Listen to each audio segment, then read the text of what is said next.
The Curse of the Bad Luck Bank Robbers. August 31st, 1961. Havelock, Ontario. The morning sun had barely stretched across the rooftops when a black Buick rolled silently into the sleepy mining town. It was payday. 3 local mining companies were preparing to pay their workers, and the Toronto Dominion Bank branch would be flush with cash.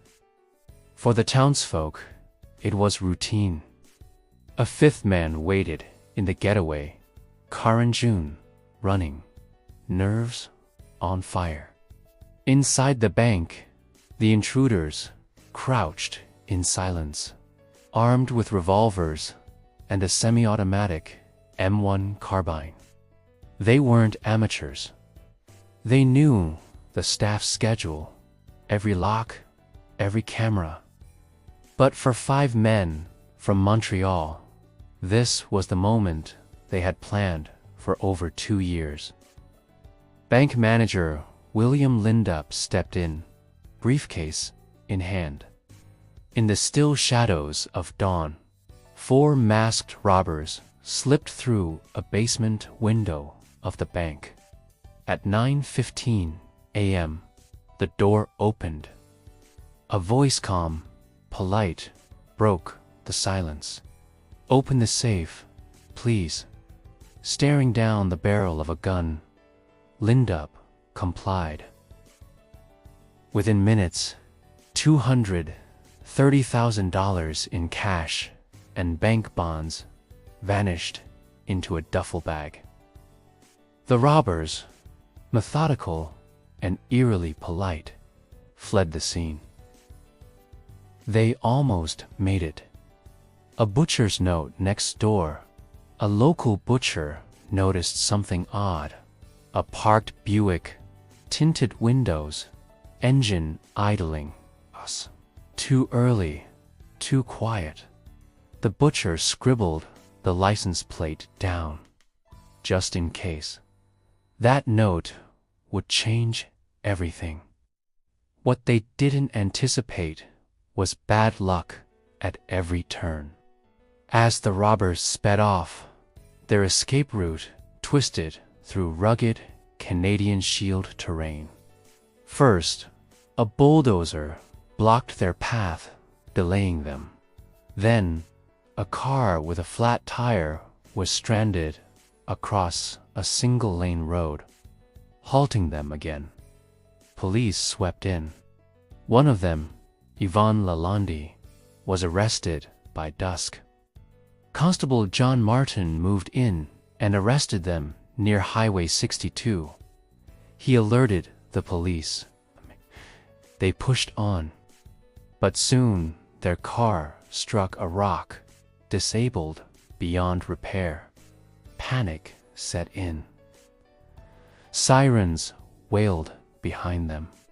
Into the woods, ditching the Buick, the robbers sprinted into the thick wilderness east of the Crow River, exchanging gunfire with pursuing officers as they ran.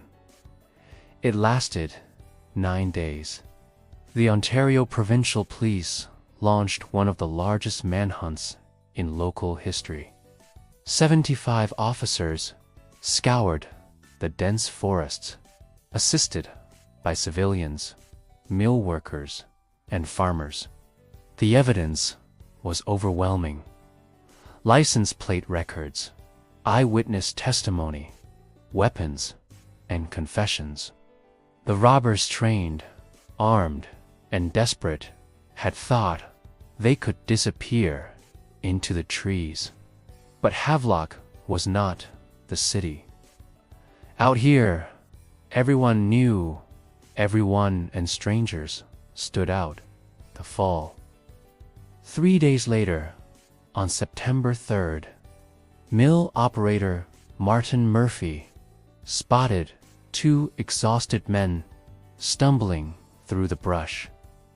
It vanished, buried, perhaps, or smuggled and laundered through underground networks. The gang had all been caught, but not all of them would see trial. Despite 2 years of planning, every piece of the escape unraveled blocked roads. A butcher's instinct, a rock on the road, and the unforgiving wild. One of the robbers, Hermile Lalande, died of a heart attack in custody before the proceedings began. The trial in January 1962. The trial began in Peterborough. The remaining 4 Jean-Claude Lalande, Yvan Lalande, Roger Poirier, and Roger Martel stood in silence as the charges were read. They were found guilty. But the story didn't end with prison bars. The vanishing money, though the robbers were behind bars, the money was gone. Not a coin, not a bond ever resurfaced. In 2014, the Royal Canadian Mint confirmed that not a single bill from the robbery was found in circulation.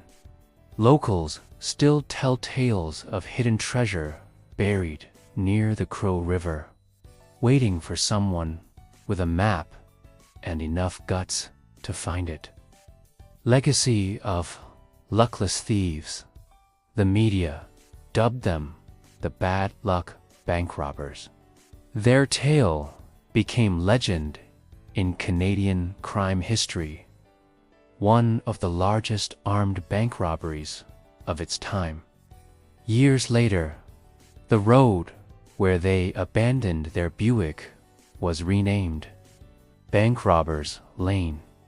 Epilogue: the forest grew back. The road was paved. The townsfolk aged.